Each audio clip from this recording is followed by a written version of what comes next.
A lot of people are intimidated when it comes to hemming pants, but you have a foot and a stitch probably built right onto your machine, designed to give you a perfect blind hem. So let me show you what that looks like.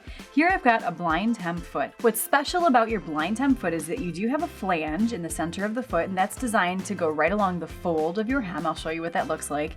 And then there's also a guide in the center of the needle opening that just kind of carries your thread and directs it so that it stitches exactly the right way to become blind.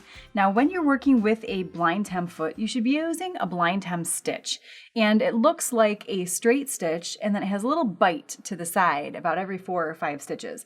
When you're stitching a blind hem, the goal on your fabric, and here I've got a hem turned up, so if you can imagine, I've turned up a hem about 1 inch and then folded it back over on itself. So I'm looking at the wrong side of the fabric. And your blind hem should stitch a few straight stitches right outside of the fold, and then it's just gonna bite right into the fold. So straight stitches and then a little bite. And that's what ends up making it very invisible. I'm going to stitch mine with a bolder thread so that you can see it, but when you're creating yours, you're gonna use a thread that matches so it blends right in. So let's attach the blind hem foot. And I've already selected stitch number 11, which on this machine happens to be the blind hem stitch for woven fabrics. Now we're ready to position our fabric underneath the presser foot. And again, you're working with the wrong side facing up. You've got the raw edge of your hem facing to the right, and here's our fold, and we want to make sure that we position that so that the fold is right up against the flange of the foot, and then I'm going to lower the foot.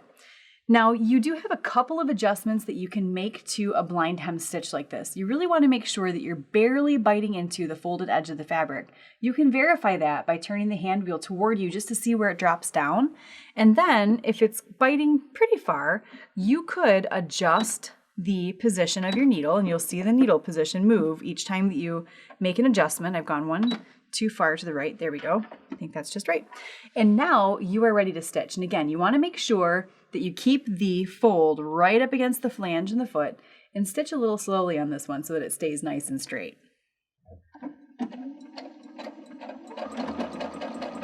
You can see as it's stitching, it takes a few straight stitches and then takes a little bite to the left.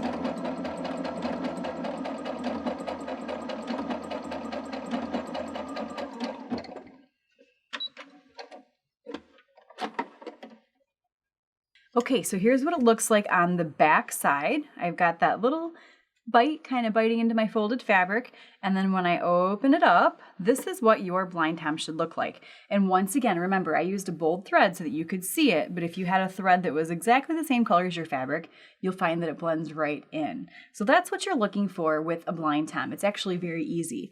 Now, you may find that on your machine, you have 2 different types of blind hem stitches. This one is for a woven fabric, but if I switch to stitch number 12 now, in the picture of the stitch, it looks a little bit zigzaggy, and that generally represents a stretch stitch that you can use with stretchier fabric. So here I've got a piece of knit, and when you're working with a stretchy fabric like this, the same principles apply. We're going to fold our hem up about 1 inch or whatever size you want your hem to be, and then fold back over so that you've got a folded edge and your raw edge. And now I'm going to place that under the foot in exactly the same manner so that my fold is right up against the flange of the foot.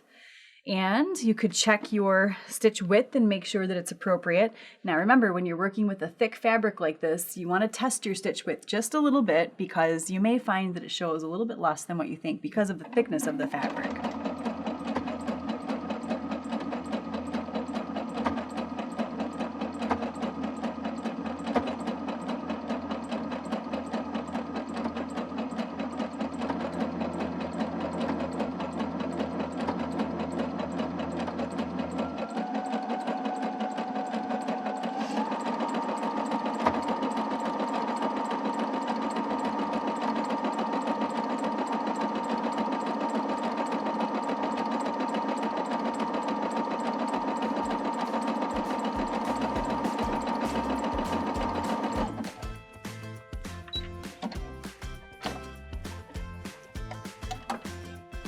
So here we have the back side of our hem. We're gonna flip this over, and I've got blue thread on blue fabric and it's completely invisible.